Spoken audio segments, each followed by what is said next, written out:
Welcome back to the MPLS Lab training. In this episode, we're going to be configuring the customer network. So we're going to actually be configuring the CE equipment this time. So in this video, we'll go ahead and we'll start with customer number one. So we'll work on customer CE1A for the site one and then CE1B for site two.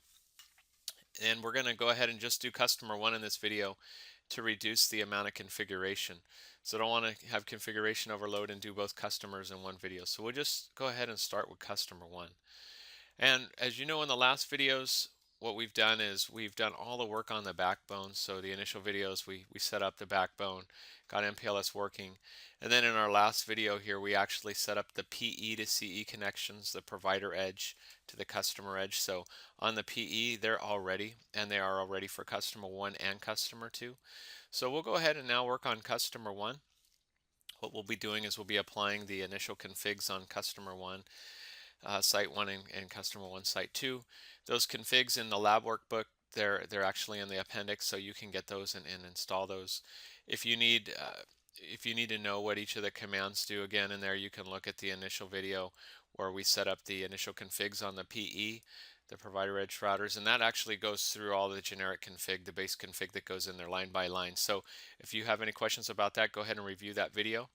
For here, we'll set this up. There's a couple things to know.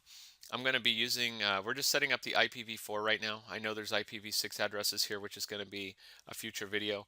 But with IPv4, we're actually going to use a loopback. So the loopback is going to emulate a customer network. Now, normally this would be an SVI or switch virtual interface. It would be a VLAN interface, if you will. However, since this is a switch and I don't have any endpoints or anything connected behind it, the switch will realize there's no endpoints in there and it'll actually bring that VLAN down. So instead of connecting interface or trying to get that link up on there to be able to bring an SVI online, just going to use a loopback. It's going to give us the same functionality. It's going to give us what we want for routing and testing. And so that's what we'll do. So let's go ahead and go to the command line and we'll begin work.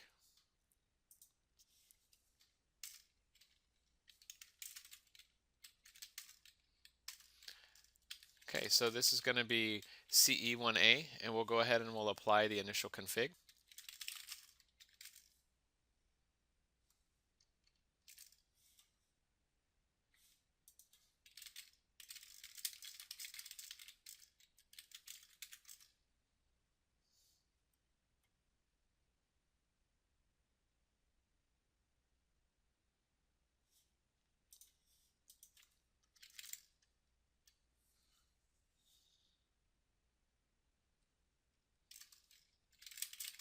Okay, that applies all the base config on customer one, site one. We'll call it CE1A.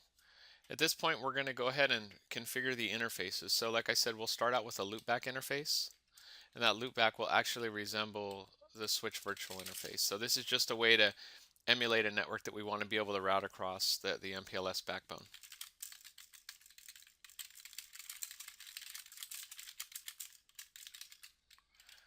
Okay, set a description.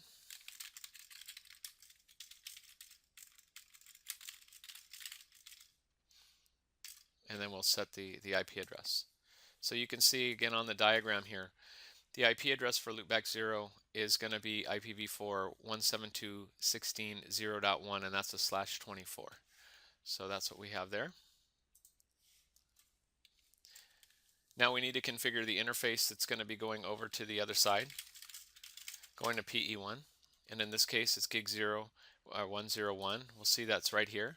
So on this router, gig 101, it's 192.168.0.0 /32 or /30 rather, and it's going to be .2 on this interface.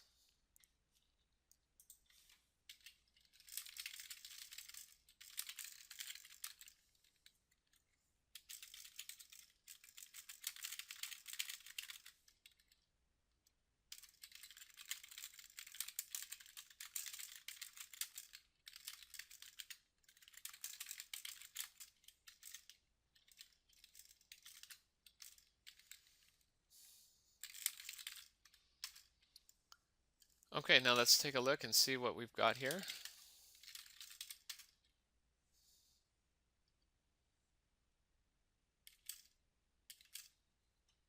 Okay, so here we can see that we've got both of our interfaces. We've got loopback 0 and it's up, and we've got gig101, and let's take a look at that.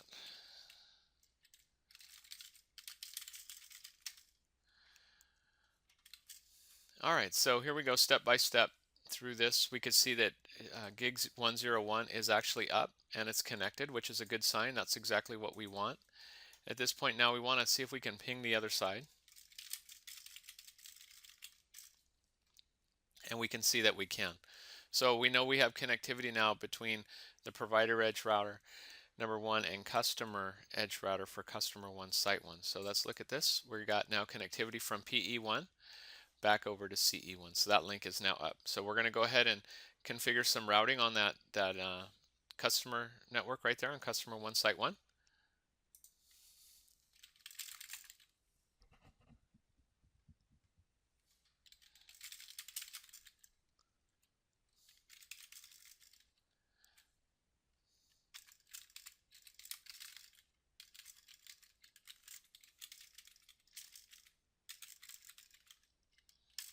Okay, so we're going to use BGP with the ASN that's assigned to that site, which is 65,000. We'll use loopback 0, which is 172.16.0.1 as the router ID.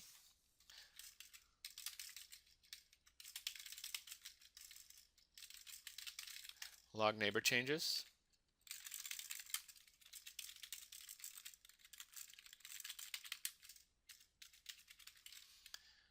We'll go ahead and set up the initial appearing here. So we're going to be going to the neighbors 192.168.0.1, which is the other side of our Ethernet line, and the remote AS, which is the MPLS provider 64512.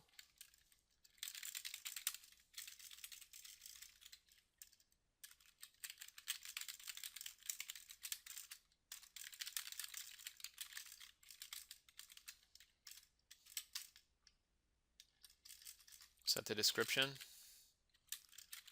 set the timers,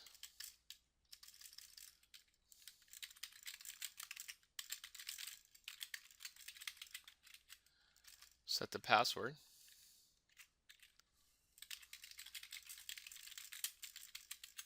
we'll go under the address family IPv4, and we'll go ahead and set up community and activate the peer.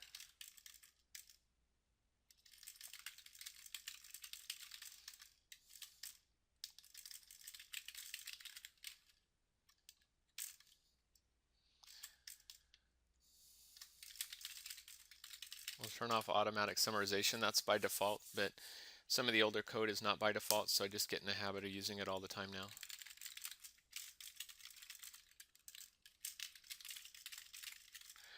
Okay, now we want to advertise our network, our loopback network, which is the 172.16.0.0. That's a /24. So we want to advertise that, and then we want to advertise our transport. So that's just, look at the diagram real quick and I'll show that to you again. So the 172.16.0.1/24, that's its IP, so we want to advertise that network, the 172.16.0.0/24 network. And we also want to advertise the 192.168.0.0/30 network, that's the transport.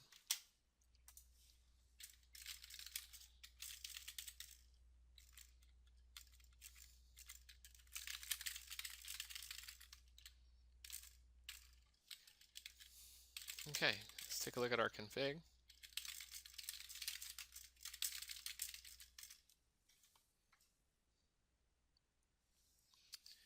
And there we go. We can see that we've got a BGP session. Here we got a BGP here set to 64512, the remote side description, password, timers. We activated it, and we allow a community to be sent, and we're advertising these networks. So now we want to do a little bit of testing. We want to actually see if our BGP session came up. And the way we do that is show IP BGP all summary. And you can see here that we actually have a neighbor. So you'll see that neighbor 192.168, it's up. It gives us the AS number. And you can see that we've been up now for about a little over a minute and a half, and we've got 2 prefixes. So let's see what routes we're learning and what routes we're advertising.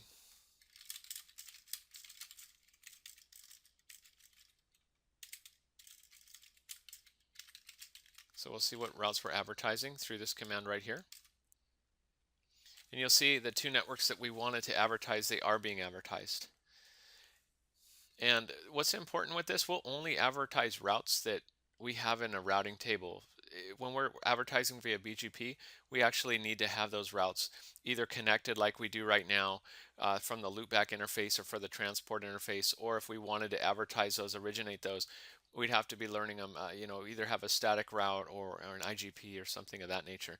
So that is important, and also the masks must match. So if I tried to advertise, say 172.16.0.0/25, it actually would not advertise, even though it's a subset of the /24 with the network statement. So it does need to match, and that's important. Otherwise, it won't advertise the routes. So if you do show advertise routes here, and you don't see them, that's a possibility that you've got you don't have it learned locally, or you've done something wrong with the mask. Okay, so that's what we're advertising. Let's see what we're learning. And we are learning two, and what we're learning are the transports for the two networks. So you see we're learning 00/30, 4/30, and let's take a look at that. So what we're learning is we're learning this transport right here. So PE1 is advertising this transport to us. Now PE2, he already has this interface here, this 192.168.0.4. If you recall, in the PE to CE configuration we did in the last video, we set that up. So that's actually being advertised too, so that's why he's learning it. So this is a good sign right now. This is what we want to see. We could also look at our routing table for BGP, and you'll see that we've got the route. So in here, BGP is learning 192.168.0.0. However, it doesn't actually, although that's in the BGP table, it doesn't put it in the routing table. And the reason why is because that's a connected route for us. So if we actually did show IP route 192.168.0.0, you'll see that it says that it's connected. So we'll learn it because it is connected. Okay, so let's go ahead now, and we can go and we can work on customer number 1 on site 2. So we'll work down here on customer 1 site 2, and we'll go ahead and do similar work to what we did on the first one. Okay, so let's go ahead and apply the base config to customer 1 site 2.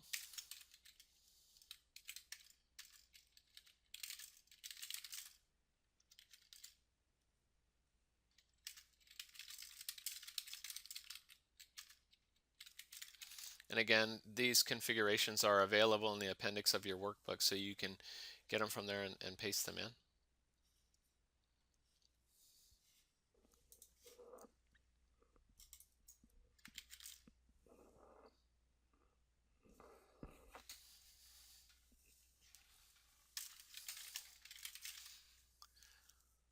Okay, so we've got that set now. We need to set our interface IP addresses.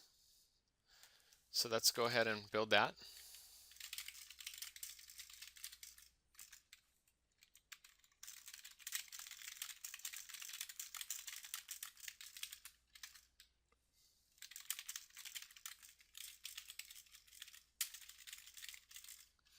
Okay, an IP address is 172.16.1.1/24. If we go back to the diagram here, we'll see 172.16.1.1/24. And then on gig 101, we've got an IP address 192.168.0.6, and that's a /30. So let's go ahead and put that on there.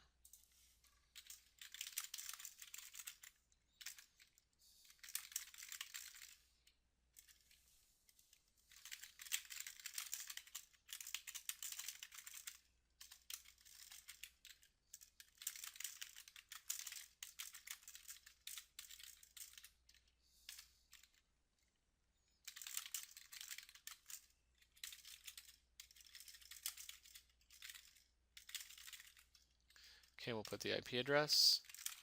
We'll bring that interface up. Okay, and there we go. So that interface is configured properly, and our loopback is the same. So they're both ready to go. And let's take a look at our interface, gig 101. Let's see if it's online. Okay, and we can see that it is, that it's up, and connected, which is exactly what we want to see. So at this point, we want to go ahead and try to ping to the other side. We'll try to ping to the PE router. So we're going to try to ping from here over to this side. So we'll ping 192.168.0.5.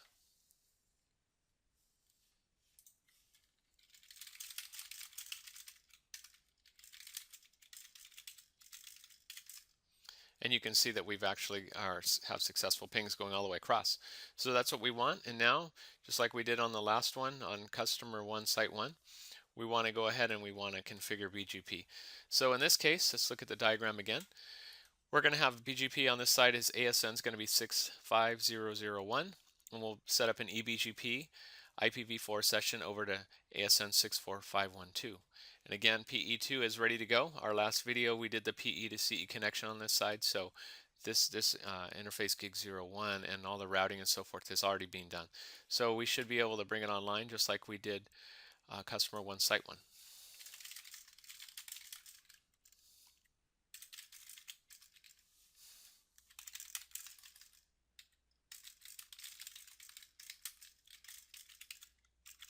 Okay, we'll set the loopback 0 for our router ID. Log neighbor changes.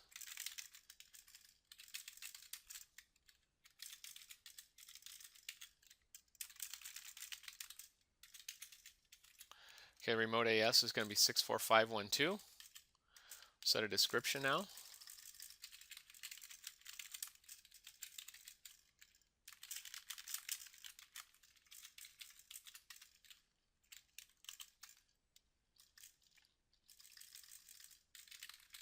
Set our password.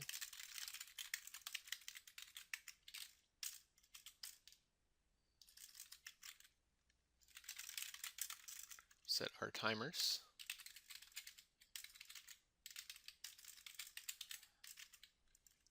Go into address family IPv4 and we'll finish our configuration in here.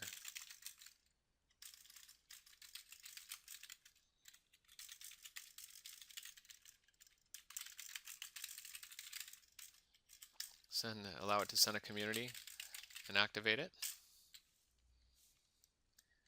And turn off auto summarization.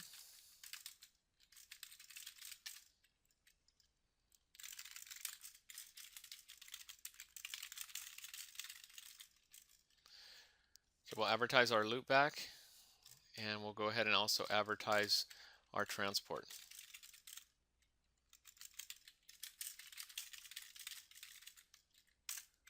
All right, and that's it for there. Let's go ahead and see if we've got BGP session set up.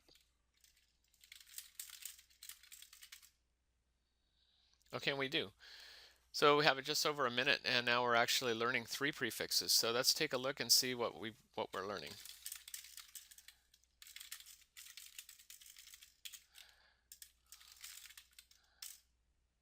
Okay, we're learning 3 routes, which is really important. We're learning the customer network from customer 1, the 172.16.00/24.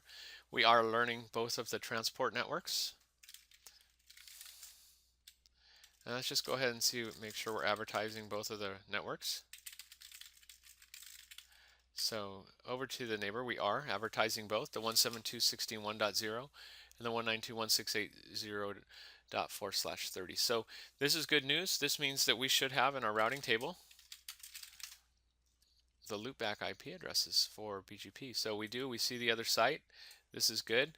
And we can run a test now. So what we're going to do is basically customer 1, site 2 rather, he's learning all the routes that are being advertised from customer 1, site 1, and vice versa. Customer 1, site 1 is learning all the necessary routes that are being advertised by customer 2, site 2. So the 2 customer networks, if you will, here should be able to communicate with each other, and that's exactly what we want to have happen. So let's go ahead and test that out. So we're on customer 1, site 2, that's CE1B. So we know that our loopback here is 172.16.1.1. We want to ping 172.16.0.1. That's the remote side. And we're going to source that from our loopback. And you can see that now from customer network to customer network, we actually have connectivity. So that's exactly what we want to see. So at this point, we're actually functional. The customer network is working IPv4 between the sites. That would be classified as a standard turnup or provisioning that we would have set up there for the customer, and they're able to do their work. But we can also take a look from the service provider side. So what we're looking at right now is the customer's view, right? The customer 1, site 1, customer 1, site 2, they're up, they're communicating. Well, there's some things we can look at from the provider edge, and the commands are slightly different. So let me go ahead and take you through that real quick.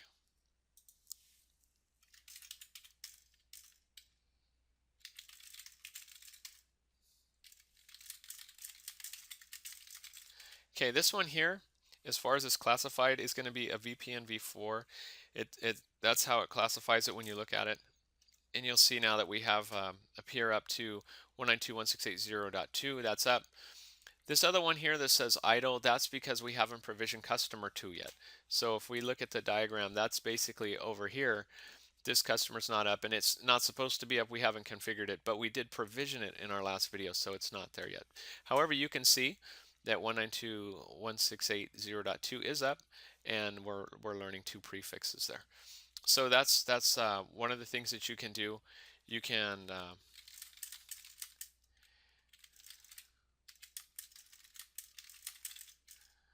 see all the different neighbor information if you wanted to.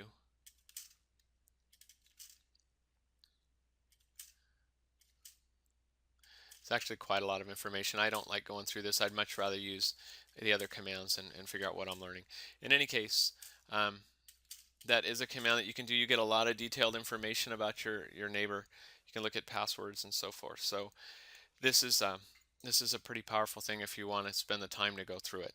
So at this point, we're pretty well done with this side. We can look at PE2 also.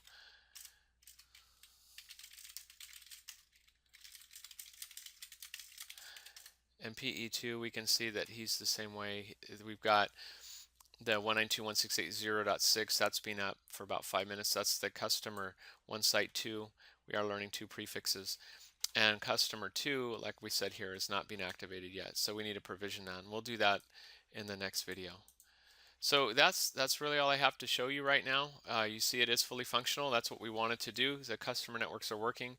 At this point, the customer could continue to add routes as they wanted. They can add additional loopbacks or additional customer networks and advertise those, and they would be able to communicate through the provider network. Okay, so we'll go ahead and take the next video, and we'll start with customer 2, site 1.